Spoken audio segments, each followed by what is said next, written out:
Hello, everybody. Welcome back to Mastering the Drop, a real view of recovery. Today, we are going to be talking about something that is very unique.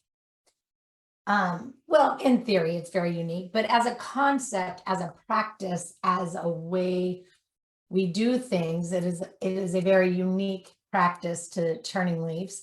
And so I'm really excited to have a conversation about it today, and I'm very excited to be having Allison here with me today to have the conversation, because it is always so fun when somebody is willing to come in and share about their journey and their experiences, whether they've worked with me or not worked with me in the past, just so that we can have a genuine, authentic, transparent conversation for others on a journey to hear. And with this particular topic, it really illuminates for people that our recovery journeys get to belong to us, and they get to look, feel, be however we want them to be, need them to be, aspire for them to be. And so hopefully, if y'all are listening really well and maybe even taking some notes, you might get some ideas of some things that you can do to get you in a little bit more of a forward moving momentum. Anyway, Allison, welcome. Thank you so much for being Thank you so here. much, Tricia. I really appreciate it. Appreciate the opportunity to talk about this topic. Oh, great. Well, before we get started, because I know you, but others maybe haven't had the opportunity to meet you just yet. Can you just introduce yourself? Tell us Sure. what you want us to know about you before we start our fun conversation. Sure. So I'm Allison Hammond. I live in Kalamazoo, Michigan, which Michigan is shaped like a mitten, so I live right here. And I actually I was thinking about this when Tricia asked me.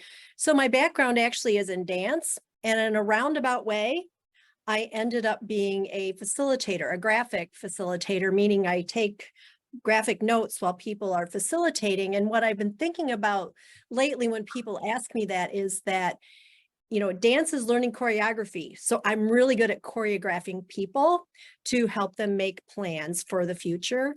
And I met Tricia through a networking group, and we hit it off, and we found out that we have a lot in common, and she invited me to have this conversation. And so here I am. The work you do is so fascinating. I can't even tell you guys, it's so fascinating. And we all get to our space, right? We all get to our space through a journey, which I cannot wait for our next episode for everybody to listen to. But we'll talk about that a little bit more in a little bit. But we all get here in a certain way. And I know that I have a very solid list of go-to skill sets and tactics that I utilized, that I rely on still today, 10 years in, or almost 10 years. Everybody, I tend to shift my years really early, and I'm super early this year. Anyway, going on 10 years, now I've been using these same skill sets and tactics in all areas of my life. And they're, psychological skill sets and tactics that I've converted to serve me. I add, edit, delete, change, shift, morph them to fit whatever situation, story of life, topic, whatever it might be. I've figured out how to do that so that I can incorporate them into my life instead of trying to fit my life into somebody else's method or modality, right? And I think that's a place where people get kind of stuck, right? They get stuck. They look, they go to the Tony Robbins, and I love Tony Robbins. He's a pretty cool dude, but I like to use him as a visualization, right? We go to this big event, and we're sitting in this room with hundreds of people, and maybe we go through this whole thing, and we're all feeling great, rah rah rah, but then we look at the results, and we see that maybe 5 people, 10 people got the results that they went there for, and the rest are like, how come it's not happening that way for me? And what I've found in the 10 years of observing and working with people is that they're more focused on the method and the modality and the oh gosh, what do I want to say? The nuts and bolts of it, I guess, instead of how can this serve me in my life? It's how can I, and most people come at it as, how can I be more like this other person? How can I do like everybody else is doing? Because I want what everybody else is doing. So there's this big comparison, competition, yada, yada, instead of, hey, let me incorporate this stuff into for me, because we're unique beings. And that's where I came up with the add, edit, delete, because everything needed to be shifted, tweaked, or adjusted to fit me. Right? I'm guessing that you had, some tactics or ways of being, doing things that along the way you found served you. I do. And I think it's so interesting you brought up that example of Tony Robbins, because I just was on a webinar where I got some great tips from this person about speaking and public speaking. And I came away with some good tips, but I guess part of it's my age. I realized I can take what I want from it and leave the other behind. And so, as I was watching all the other people get really fired up, I'm assuming many of them were younger than I.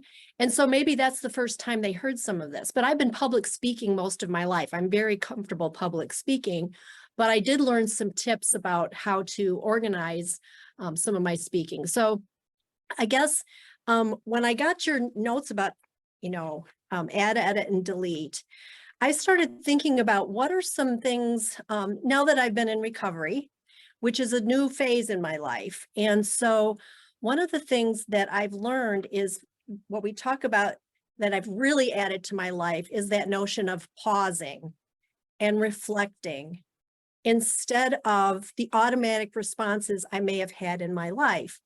And so that pause has become really important to me, because as I've gone through my recovery journey, new things pop up all the time that are behaviors that I realize now were habits. They came out of my past experiences. They came because that's all I knew to do. And now I've learned that if I pause when I'm starting to recognize some of those behaviors appearing, that I'm more able to reflect. And when I first heard that notion of pause, I have to say, I was like, pause, but that takes a lot of time. I don't have time to pause. Well, what I've learned is when I do pause and I do edit what my behavior will be, maybe delete the things that I used to do, it so much adds time in my life, because if I act in my old behaviors, sometimes that worked out, but lots of times it doesn't. And that would, of course, lead me to, feeling badly about myself, et cetera, which of course led me back to my bottle. So I do have time to pause, because the results benefit me, because that takes away time that I have to worry, takes away the time I feel ashamed, takes away time that I'm having, resentments. It helps me take time to really be present with people rather than wrapped up in my own mind. And so that popped in my head right away when you sent me this questions. And I love that you brought the art of pause in, because people think that like you do, right? Or you did. I don't have time to pause. But if we think about it, one of the biggest issues that we have in life is that knee-jerk reactivity. Whether it's the wonderful, oh, this lit up, I have to look at it, or it's in conversation and it's, just the automatic, verbal vomit that comes out even if it's nice, even when we give compliments, do we really think through it? I've observed myself and I've observed other people give a compliment that is a beautiful compliment. However, had they been present, really been in tune with the surroundings, the situation, the overall vibration in the space, they would have realized that their compliment, although beautiful, was untimely and inappropriate for the space. And so there's a lot of knee-jerk reactivity. We are an instant gratification culture. We have been brought up that way. We have evolved into this space of, very what's next? What's next? We don't even spend time to acknowledge ourselves for something that went well. We don't even relish in or sit and enjoy any accomplishment. We're always on to the next thing. What's the next big thing? So the art of pause is something that is critical. Now,